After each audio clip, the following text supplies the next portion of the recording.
I feel like things are changing a lot in the US these days, as I'm sure you've heard.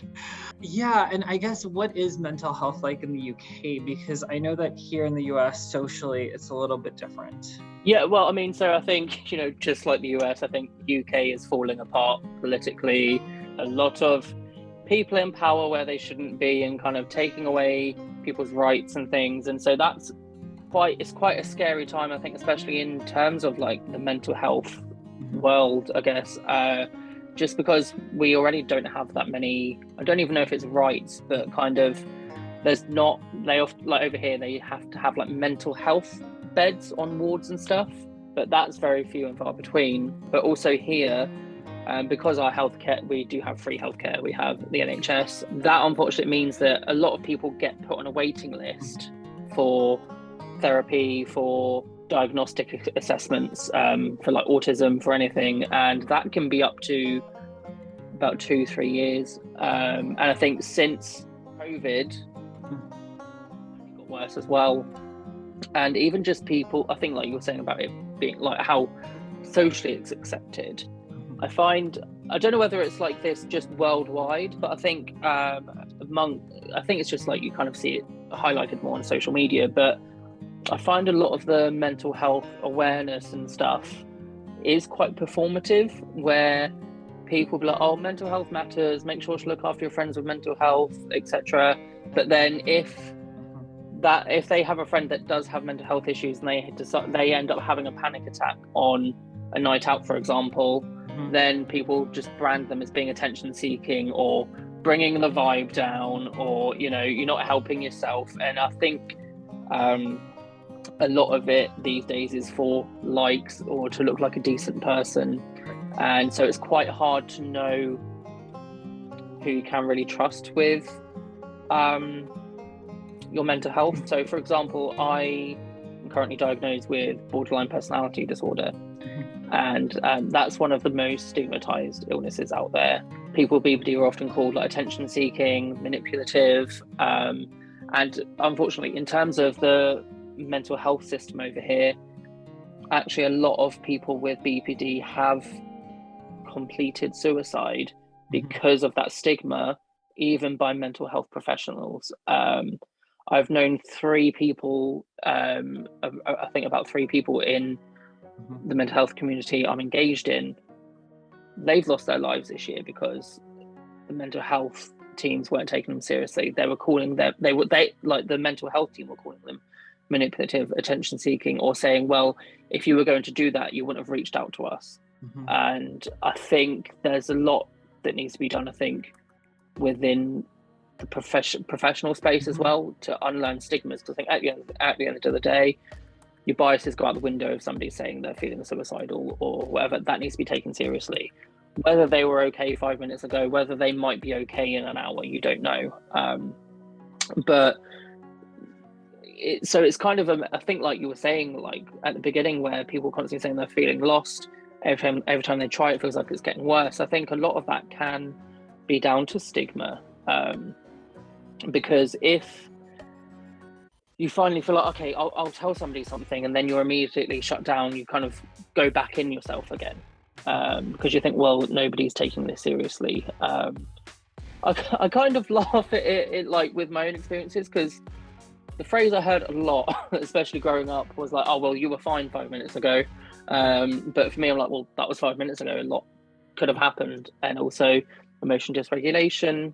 And also, I think as well, like in terms of like abuse survivors, for example, I think that, being a man, being a gay man, I find that there's not enough men talking about it. There's not enough gay men talking about it. And I had a conversation with my partner yesterday about kind of trying to wonder why there aren't as many advocates. And I think it's more that I think, there might be some, but that because we're few and far between, it's not as noticeable.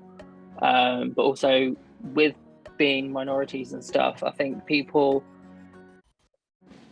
those sort of people are more likely to be gaslighted, to be invalidated, or not believed. I think there's been there was a few times when I've had like men message me inappropriately or touch me inappropriately, whatever, and I've told people, and out of ignorance people are like, oh well, you must have liked it because I'm gay, as if like I like all attention from men or whatever. And I think there's a lot of areas where people don't get listened to. I love that you said all of that. I don't know about the UK, but May was Mental Health Awareness Month in the US. And I feel like I did hear a lot of these, let's talk about mental health, let's do a whole bunch of things. But I was like, there was no substance to a lot of what I was hearing. And so that's why I was like, well, let's make a coping video. Yeah, I wanted to start off, I guess, talking about some of the less stressful issues that can snowball. And it touches on what you said with like 5 minutes ago, but now it's 5 minutes later kind of a thing.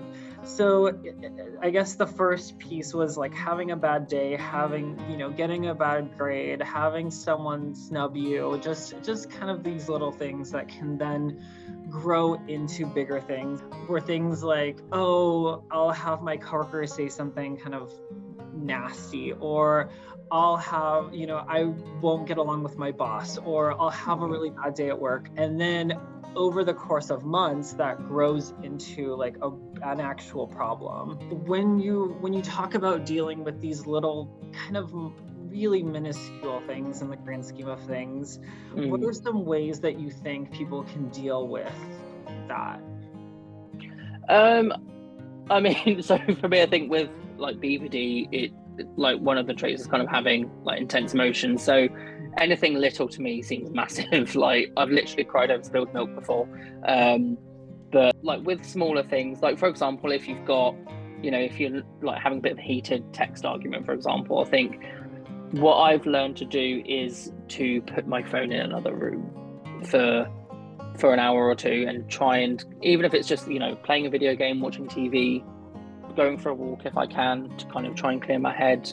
If it's like in person, it's something that I've worked a lot. I think especially like with my partner, like my partner's quite supportive by saying, I need 5 minutes. I need to be on my own, and to have people listen to that. Because I think some people might have their own kind of things that maybe they're not worked on. So like, no, let me sort this out for you, blah, blah, blah, when actually you do just want to be left alone.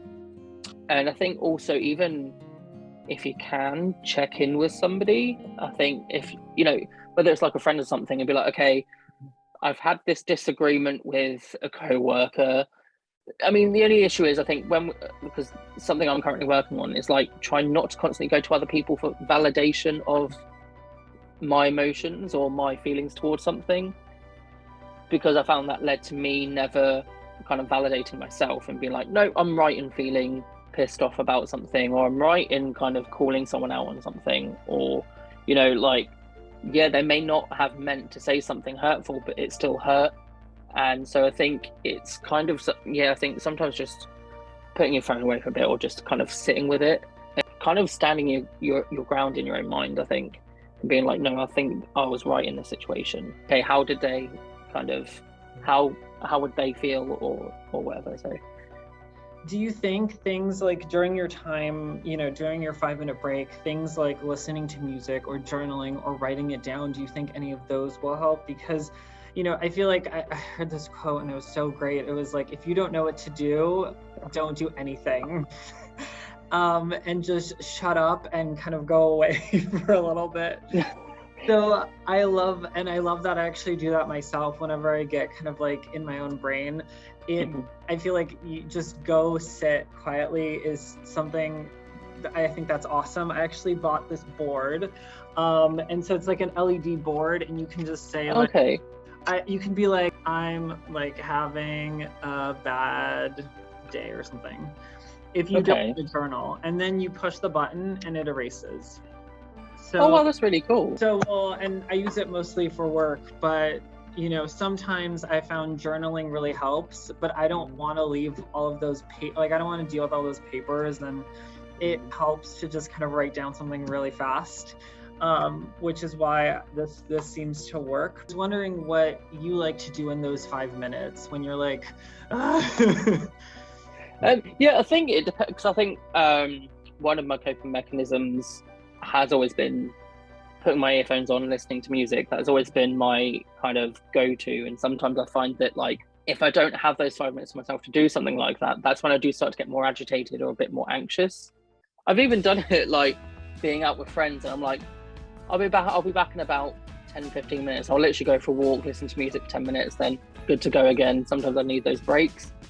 But I think what I'm learning to do as well, I think, because sometimes music can end up being more triggering, especially if like it's a song that makes me think of certain things. So sometimes I will try and get somewhere quiet. I might need like 10 minutes. I might put music in for 5 minutes, walk somewhere, find a quiet space, sit down, take my earphones out, and kind of just listen to my surroundings a bit if it's not too hectic, because I have sensory issues as well. So, and I think I've always wanted to try doing journaling, but I'm not good at writing stuff down or kind of getting my thoughts out properly. Me and my partner was talking as well, again, like about, because I'm currently in therapy and it's kind of bringing up a lot, and I'm kind of wanting to talk about things a lot. My partner was just like, why don't you just like record a video rather than writing it down? Because I think trying to figure out what other people's kind of communication styles are like, or learning styles and things. So I think if not everybody can write down, like record it. That's a good, I like that. I love that. Yeah, because I've actually because I don't know if you've seen the TV show One Day at a Time on Netflix. No. It's really good. But there's an episode where the main character is in therapy, and they do actually like recommend like record how you're feeling and then play it back to kind of help yourself process it by listening to it.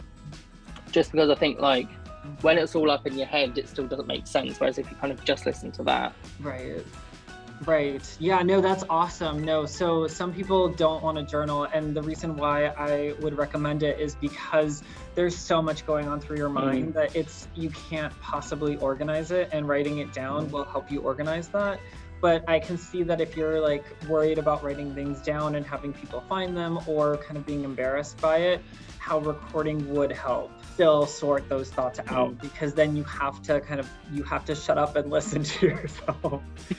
I mean, it's not like you said, sometimes it's like a lot better just literally just sitting there, not doing anything, and just letting it pass a bit. But it's always one of those things, isn't it, where like very easy to say that now, but when you're in the moment, it's quite hard.